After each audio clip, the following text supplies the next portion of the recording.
So what exactly are the duties of a royal butler? I'm sure it's more than just making tea. Yeah, thankfully, yes. I think I'd be a bit bored if it was that.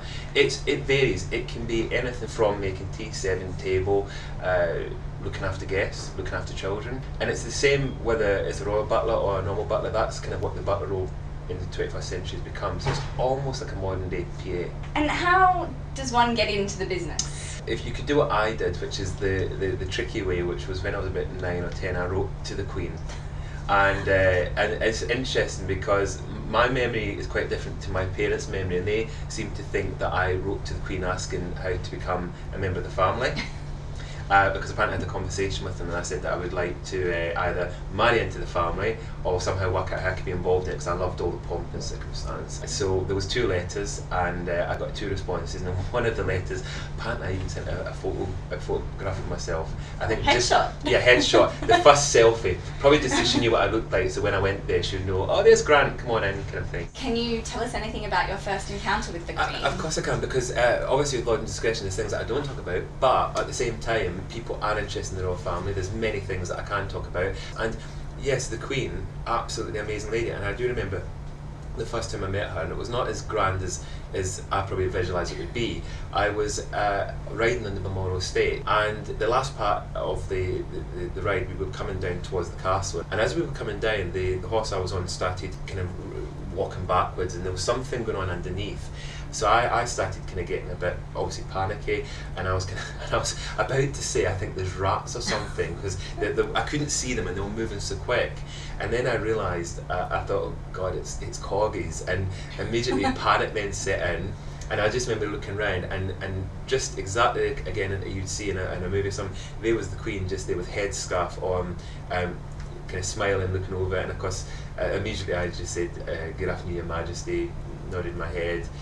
She just kind of smiled. I think she said good afternoon back, and that was it. And then we carried on, and I remember thinking, wow, that was my first introduction, and then I am getting all panicky about the corgis. So aside from the Queen, I guess your age is more in line with, Kate and Wills and that sort of thing. Yeah. Did you get to know them on a personal level as well? Yeah, definitely. As you said, for me it was great because there isn't a huge age gap. Bear in mind, when I went to work for them, like everyone else, you see them as the royal family, and you don't really know what's the right way to behave, how friendly you can be, and you do discover quite quickly that they are very friendly, they're very down to earth, and when they're not doing the official stuff and they're off duty, they're just a family that like to entertain together. They go away together, they have their long weekends like at Balmoral and Sandringham, where they all get together, and that's really nice to see. When you were working for them, did you make any big mistakes? Is there anything that stands out?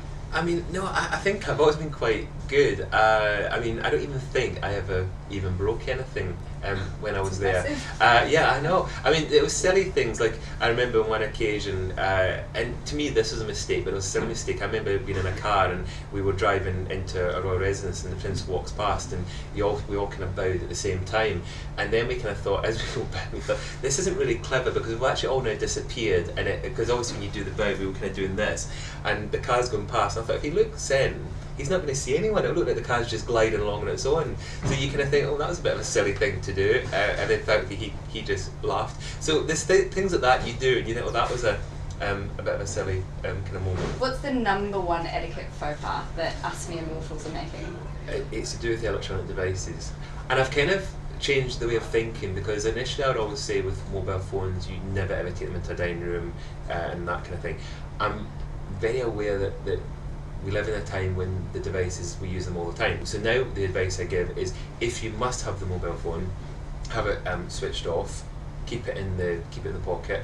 The only time you can check it, don't check the table if you can. If you want to check it, the golden rule originally was that you could leave the table after the main course to go to the loo, leave the napkin on the chair, never on the table because you're coming back, and that's the opportunity to quickly check the messages if you really have to. So on the topic of food, this is a controversial topic both at home and in the office here. So how do you make the perfect cup of tea? The controversy is around, does the milk or the water go in first? Upstairs, we'd always put the milk in after, the downstairs put the milk in before.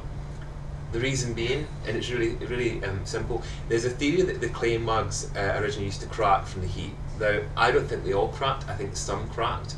And when Josiah Spohn invented the bone china, which has got animal bone in it, it could sustain the heat. So they could put the tea in first and then the milk in after. So the upstairs invested in this fine bone china, and it was a sign of status, as oh look, I've got fine bone china and I can put boiling tea in and it doesn't crack, and then they put the little bit of milk. When downstairs they were more likely to put the milk in first to stop the mug from cracking and then put the tea in. So it's a kind of status thing. Well, thank you so much for your time. Thank you very much for having me on, I appreciate it.